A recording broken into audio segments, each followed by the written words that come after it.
मेरा नाम अभिषेक है। मैं क्लास 12th का छात्र हूँ। मैंने और हमारे दोस्तों ने मिलकर के और ग्रुप में मिलकर के व्हीटस्टोन सेतु को बनाया है। व्हीटस्टोन सेतु का जो कार्य होता है वो अननोन रेजिस्टेंस को फाइंड आउट करना होता है। और यहाँ पे इसके स्ट्रक्चर ऐसा होता है कि जैसे एक वर्ग होता है, और क्या होता है कि वर्ग के चारों साइड पे रेजिस्टेंस लगे होते हैं। और यहाँ पे रेजिस्टेंस का वर्क कर रहा है हमारा बल्ब R1, R2, R3 और R4।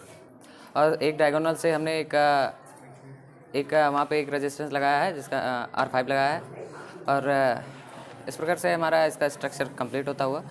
और इस व्हीटस्टोन सेतु के सिद्धांत अनुसार क्या होता है कि R1 मतलब R1/R2 का जो अनुपात होता है वो R3/R4 के बराबर होना चाहिए। ऐसे कंडीशन में क्या होगा कि यहाँ मतलब R5 में कोई इलेक्ट्रिसिटी फ्लो नहीं होगी, क्योंकि इस पॉइंट पे और इस पॉइंट पे पोटेंशियल सेम होगा। और हम जानते हैं कि इलेक्ट्रिसिटी फ्लो वहीं होती है जहाँ पे पोटेंशियल डिफरेंस होता है। और लाइट व्हीटस्टोन सेतु है, हम जानते हैं कि जो इसमें जो प्रतिरोध होता है वो R1/R2 बराबर होता है R3/R4 के। चलिए देखते हैं हम क्या करते हैं, एक रेजिस्टेंस को निकाल देते हैं ताकि हम जानते हैं कि ये हमारा जो प्रोजेक्ट है वो व्हीटस्टोन के सिद्धांत पर कार्य करता है। तो इसमें होता है R1/R2 इज इक्वल टू होता है R3/R4।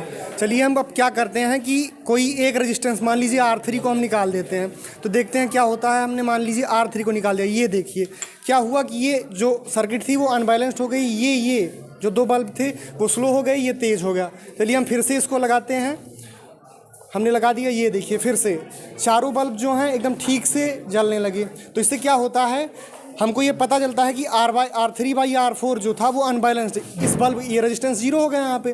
तो ये जब अनबैलेंस्ड हो गया तो इससे ये और ये जो बल्ब थे वो दोनों स्लो हो गए। चलिए मान लीजिए हम इसको निकालते हैं फिर से दोबारा। फिर देखिए ये और ये दो बल्ब जो हैं वो अनबैलेंस्ड हो गए, स्लो हो गए।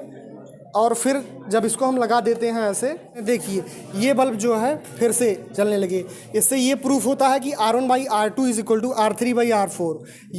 ये जो टर्म है वो इससे एकदम कन्फर्म हो जाता है, और यही इस सेतु का प्रिंसिपल है। यस,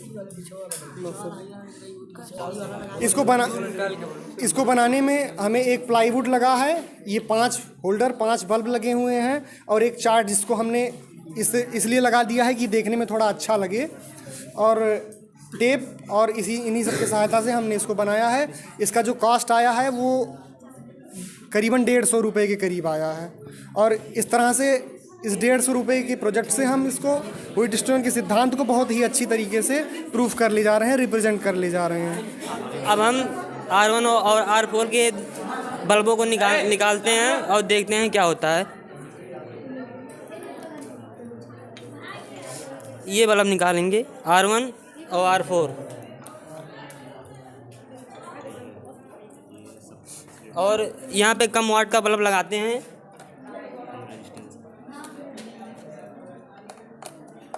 और यहाँ पे भी और देखते हैं बीच वाला जलने लगता है।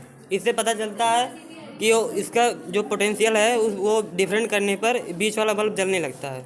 जानते हैं कि व्हीटस्टोन ब्रिज का यूज़ अननोन रजिस्टर को फाउंड आउट करने के लिए होता है। और यहाँ पे देखिए जो सर्किट है ये एकदम बैलेंस सर्किट है, क्योंकि यहाँ पे पोटेंशियल सेम है। इस वजह से इलेक्ट्रिसिटी R5 में नहीं फ्लो हो रही है, इस वजह से ये बल्ब हमारा बुझा हुआ है। अब हम करते हैं कि अगर इस सीरीज़ को हम अनबैलेंस करके देखते हैं क्या इसमें इलेक्ट्रिसिटी फ्लो होती है। देखिए यहाँ पे हमने R4 को यहाँ पे जब निकाला तो हमारे चारों बल्ब जलने लगे हैं। यहाँ R5 भी जल रहा है, शायद आपको ब्राइटनेस की वजह से दिख ना रहा हो, लेकिन ये भी चल रहा है। और मतलब यहाँ पे जो R1/R2 और इज इक्वल टू R3/R4 जो हमारा प्रिंसिपल था वो यहाँ पे फॉलो नहीं हो रहा, मतलब कि यहाँ पे सर्किट जो है वो गड़बड़ हो गई है। अब हम यहाँ से अगर हम यहाँ पे फिर से एक 0 वाट बल्ब लगा दिया है हमने, मतलब अब यहाँ पे देखेंगे कि R1/R2 is equal to R3/R4 है। नहीं, यहाँ इसलिए नहीं है क्योंकि यहाँ पे जो इसका मतलब रेजिस्टेंस है ये दोनों सेम है, मतलब ये दोनों सेम है, लेकिन यहाँ पे R3 ज़्यादा है और R4 कम है। अतः हम कह सकते हैं कि यहाँ पे पोटेंशियल डिफरेंस इन दोनों सिरों पे हो गया है। इस वजह से R5 में जो बल्ब लगा है, ये रेजिस्टेंस के रूप में जो बल्ब लगा है ये भी ग्लो कर रहा है। अब हम R1 से 100 वाट ये जो बल्ब को निकाल करके 0 वाट का बल्ब एक बार फिर से लगाते हैं। यहाँ पे हम देखेंगे कि यहाँ पे जो R1/R2 है, यहाँ पे R1 कम है और R2 ज़्यादा है। इज इक्वल टू जो R3/R4 था, इसमें R4 ज़्यादा है और R3 कम है। R3 ज़्यादा है और R4 कम है। और इस यहाँ पर भी ये पांचवा बल्ब जल रहा है क्योंकि यहाँ पे भी अब भी पोटेंशियल डिफरेंस है। अतः ये हमारा ये जो हमारी क्या कहते हैं सर्किट है वो अनबैलेंस है। अब हम फिर से यही सेम वाट के 100 वाट के बल्ब लगा देते हैं और यहाँ पे हम देखेंगे कि हमारी जो परिपथ मतलब हमारा जो परिपथ है ये फिर से बैलेंस हो गया है और यहाँ पे पोटेंशियल सेम हो गया है। इस वजह से ये क्या कहते हैं R5 हमारा ग्लो नहीं कर रहा है बल्ब। और यही होता है, इसका प्रिंसिपल यही है कि संतुलन की स्थिति होती है, कैसे मतलब क्या वर्क करता है ये हमने आपको बताया।